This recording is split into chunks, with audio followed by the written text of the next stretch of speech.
J'ai un parcours qui est totalement atypique. J'ai fait un peu de tout, j'ai été styliste, j'ai été journaliste, presse écrite, j'ai travaillé pour la pub, j'ai été rédactrice. En revanche, photographe, j'y suis arrivée totalement par accident.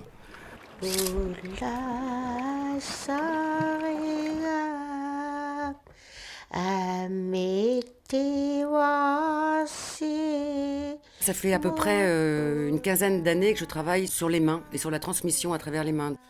Parce que quand j'étais journaliste, je me suis rendu compte que les gens s'exprimaient beaucoup avec leurs mains et que quand on leur posait des questions, on n'avait pas forcément les bonnes réponses.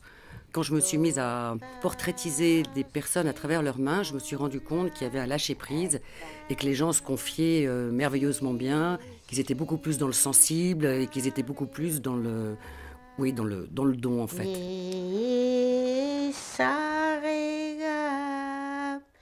J'ai un attachement réel pour tous ces petits peuples qui sont en danger, que l'on minore, que l'on ignore, qui ont un savoir-faire absolument magnifique, qui ont de l'or justement entre les mains et qui transmettent ou qui ont de plus en plus de mal à transmettre aux générations futures.